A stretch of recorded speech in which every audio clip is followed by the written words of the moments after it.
So we're going to come through now and look at the impacts of purchasing two properties, slightly higher rental yield, slightly lower compounding growth rate, but we're going to go for a same market value overall across a two purchase scenario versus one. So we're going to come in here and I have plugged in two property purchases at 600,000. So these two are identical, 10% deposit. I'm going for a 5% long-term growth rate and I'm going to bump up that rental yield to around 5.2% up front, 600K purchase price there. I've plugged two of those property purchases in and we're going to come through and we're going to assess what's happening from a serviceability perspective, what's happening from a portfolio value perspective, and what's happening from a passive income perspective. Serviceability wise, we can come in here and see overall that we have a fair bit of serviceability after we make these two property purchases. So we can see that we have a fair gap between our cap and where we are from a liabilities perspective. So we're sitting on around a $730,000 gap there. So we've got additional borrowing capacity after we've made those two acquisitions.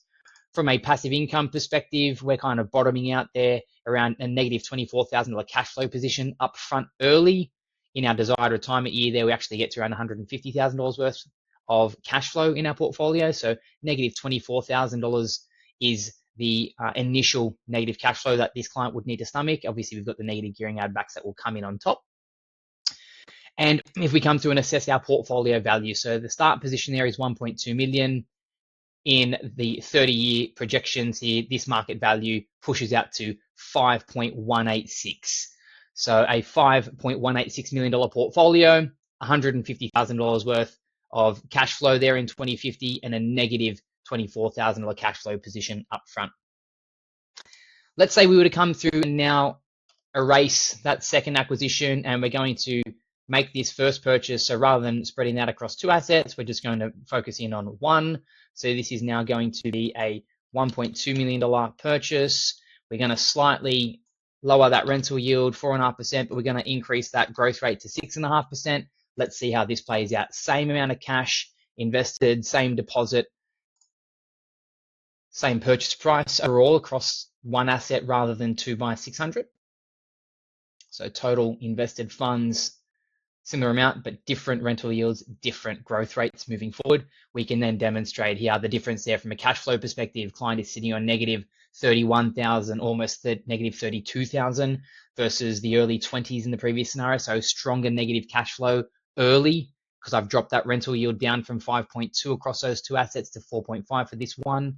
Our borrowing capacity difference, not that much of a change there. So we were in the $730,000 position from a borrowing capacity, additional borrowing capacity after those 2 by $600,000 acquisitions. Now we have a $700,000 difference there. So only real difference there of around $30,000 to $40,000 of additional borrowing capacity by splitting those purchases up.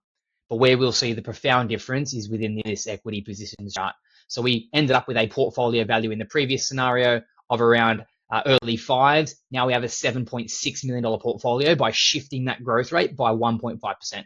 So the same initial purchase price, 1.2 originally, growing at 5%, gave us a $5 million portfolio or just north of a $5 million portfolio. $1.2 million property growing at 6.5% here gives us a market value of 7.6. So there's your major differences. Your equity and your market value growth over time will be greater in that one higher purchase price asset that we think is going to give us a stronger growth rate moving forward. The downsides will be the slightly lower rental yield. The borrowing capacity differences aren't that great. Obviously, that's going to come down to individual factors and the actual rental yields on each of those assets.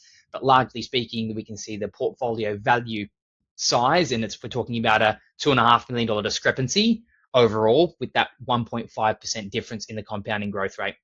The other lovely thing I really, really like about this chart here is we can come through and we can see, okay, how long does it take for us to make our first $1 million? We start with 1.2. When do we tick over 2.2 in terms of a portfolio value? We're kind of there in and around 2035/2036. It takes us over 10 years to make our first million.